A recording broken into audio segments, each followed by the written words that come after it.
Hi guys, welcome to the review of Google Pixel 7, so without wasting time let's get started. This is Google's new Pixel phone, the Pixel 7. It brings a couple of little changes since last year, including a slightly more compact size.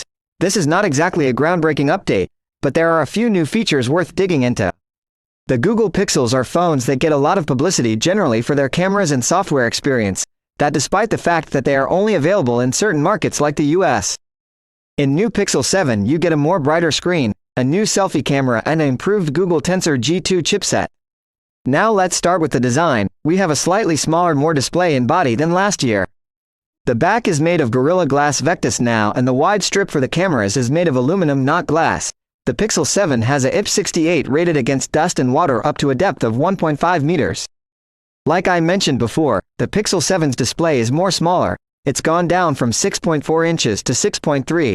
But it's still an OLED with a 1080p resolution and a 90Hz refresh rate. The quick refresh rate smooths out your swiping and scrolling, however it's maybe not exactly as smooth as a 120Hz panel. When you're not using the screen it will dial down to 60Hz to save energy. Like on the Pixel 6, the Pixel 7's display is very nice and sharp, and it has HDR10 Plus support, deep blacks and decent color. The maximum brightness has been upgraded this time around.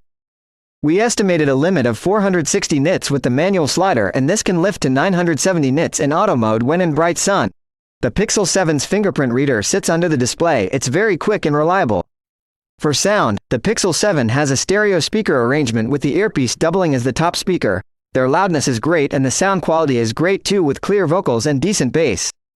The Pixel 7 comes with 128 or 256 gigabytes of storage, but it's not expandable with microSD.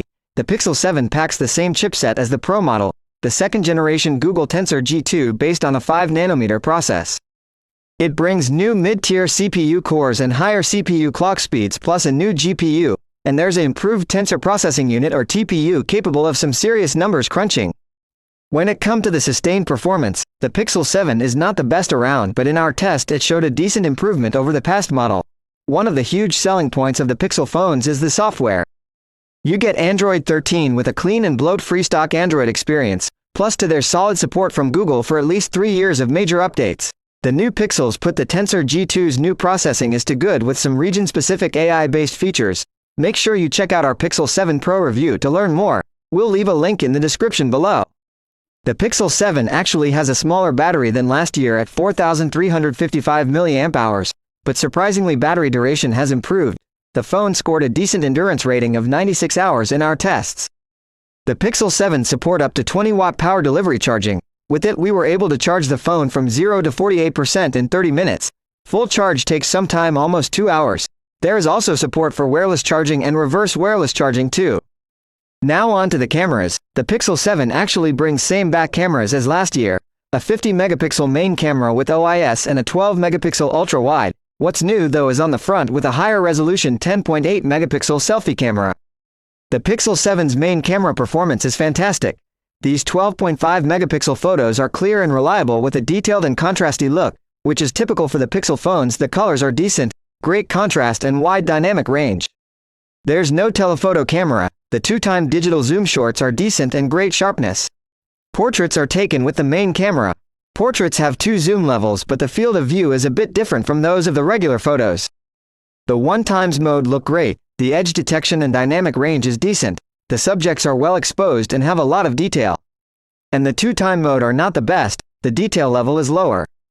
Photos with the ultra-wide camera are great, with great sharpness, and they have a great amount of fine detail. Dynamic range and colors are reliable with the main canvas. Unlike the Pixel 7 Pro, there's no autofocus on this ultra-wide camera.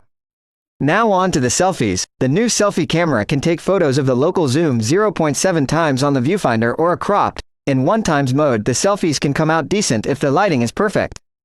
These have great sharpness and decent looking colors, but not the most detail in less than ideal situation. The Pixel 7 can record video in up to 4K at 60 FPS with all cameras, and stabilization is available too. Footage from the main camera is amazing with lots of detail, great sharpness, plenty of color and wide dynamic range. Recording from the selfie camera is also great. So that is the Google Pixel 7.